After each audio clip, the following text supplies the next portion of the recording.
Yo, what is going on, ballers? My name is Corey, and welcome back to Ballers on a Budget. Tonight, I just want to take a look at and talk about what my Chicago Bulls have been doing in the offseason so far. Now, it's been a little while since I've been this excited about the start of a season before it even starts. This season has been fun for me, or should I say, the last season has been fun for me. It's good to get back in the rhythm of watching these games again. And Chicago was just one spot out of the play-ins. Now, I don't think they would have made a far run into the postseason. But this is where we start. Rebuild, we move on from here. So, and you'll see in a little bit, on the board, I have two teams posted against each other, the Lakers and the Bulls. I just wanted to pin these two teams against each other just to see how a team like Chicago, who's been struggling for the past couple of years, off and on years before that, and put them up against a team who, not last season, but the season before, won the NBA Finals and have been a pretty well-rounded team for quite some time now. I just want to start off by telling you what I think about the Lakers and their moves thus far. Obviously, you got LeBron. He's a great leader. It's LeBron. You can't really dog on him too much.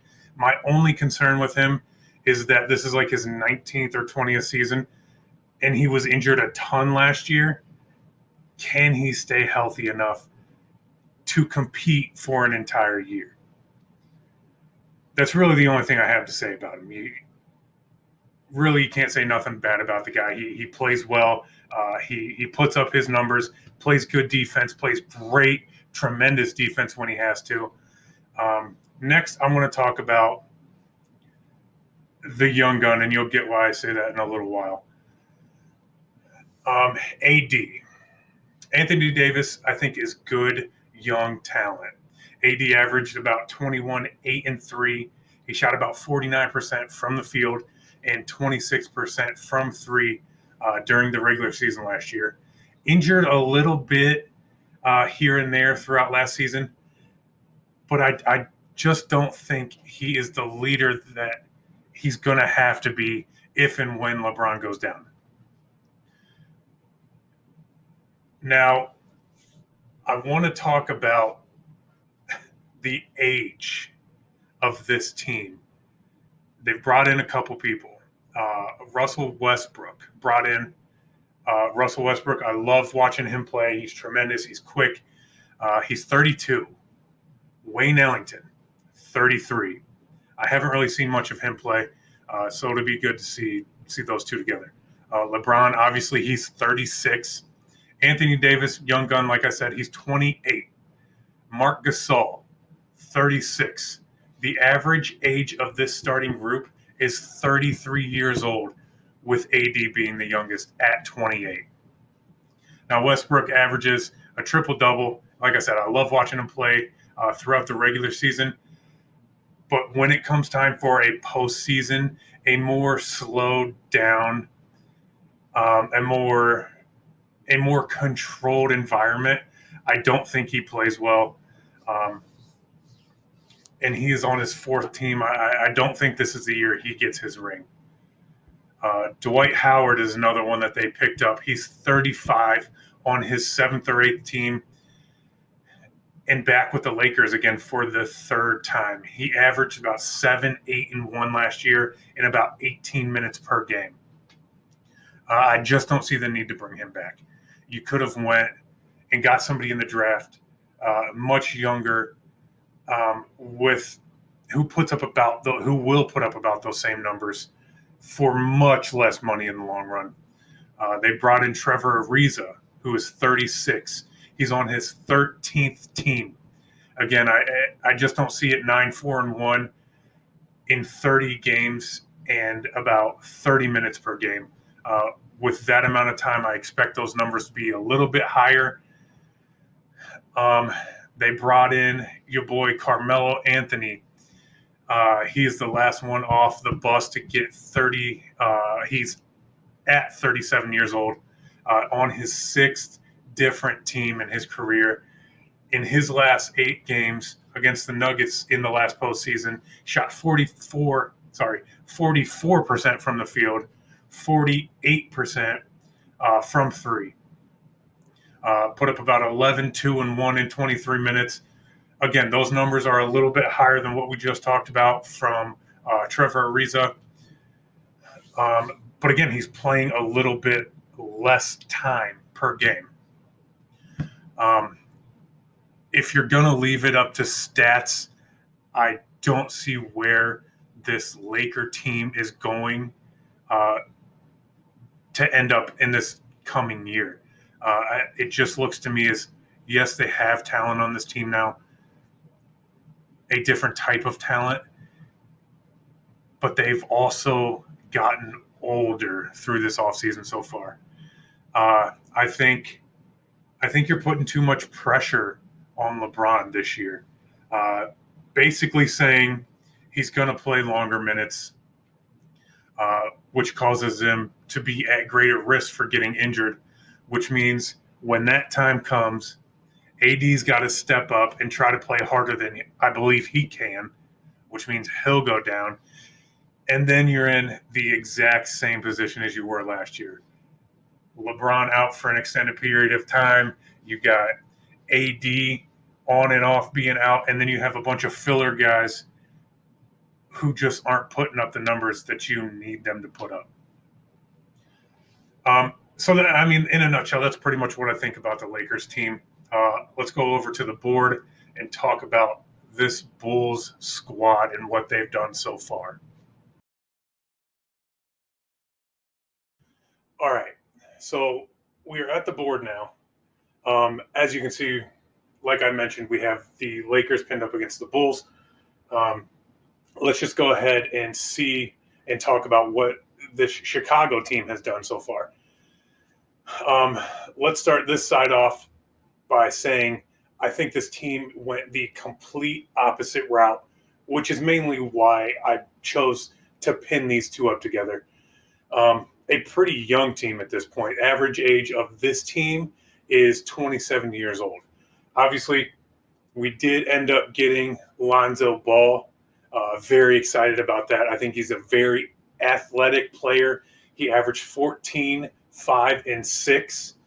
Shot about 41% from the field, 37 from three with just a couple turnovers. I think this will be a good complement to Zach LaVine and maybe help speed up the pace of the game. Next up, we all obviously know what Zach LaVine can do. I'm not really going to spend a whole lot of time on him. DeMar DeRozan is another one that we ended up picking up, coming out from San Antonio, signed a 3-year, $85 million deal. Last year, he shot about 49% from the field, went 19 of 74 from three, which I think he can do a little bit better. Averaged about 21, 4, and 7, also with a couple turnovers.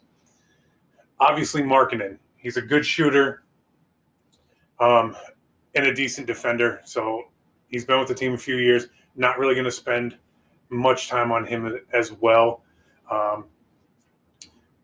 But I think another big that they ended up picking up last year, which I was super excited about, in Vucevic.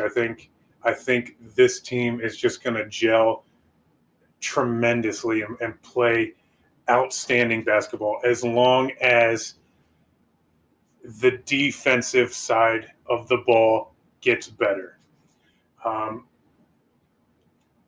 These three players that I do have down here in the box, I'm just going to call them depth at this point, which is something Chicago really hasn't had in the past couple of years. All too often you see teams whose starters can perform pretty well, but when they need time to rest and time to recuperate during the game, you get these replacements that come off the bench, and they only put up a couple of points. These box of players that I have down here, I feel like is going to be different. I feel like they can contribute to the team in general. Caruso, coming from the Lakers, I loved him. Now, he's not somebody who's going to put up a ton of points. Let's see here. But he's not afraid to take that open three or even a long contested two. Caruso only averages about 6 points a game with very little playing time, but I liked him on the Lakers, and I like him even now, obviously, since he's a Chicago Bull. Kobe White, obviously an incredible player. He's somebody who can get this team moving. His only downfall is that if he's not draining the threes that he wants, he gets a little iffy about taking them. If he misses a couple in a row, he'll pass off before he shoots another. But if he's on fire, he won't hesitate, and he just won't be stopped. He averages about 15 points a game, 4 rebounds, and 5 assists. And we've seen him these past couple of years, and he's just somebody who's energetic and super fun to watch. Another one who came into the league pretty hot, gelled amazingly with this team is Patrick Williams. He's a good shooter from the field, but he doesn't mind backing you down and making his shots a little bit easier if he has to. He averages about 9, 4, and 1, and he's not careless with the ball. And turnovers is something that I was kind of raving about last year. This team had a lot of them. So if they can knock off the turnovers, get the defensive side of the ball figured out, I think this is going to be a great team to make a decent run into the playoffs. That's what I'm hoping for, at least. And that's kind of what I thought about these two teams together. I think the Bulls have knocked it out of the park in this early offseason and put themselves in a good spot for the next season. So, I mean, really, anyway, that's kind of all I wanted to chat about today. Obviously, you guys are starting to know my name is Corey, and we are Ballers on a Budget. Don't forget to hit that hit that like button, comment, and subscribe. Follow us on Twitter and Facebook. And just thanks for watching, and we'll see you on the next one.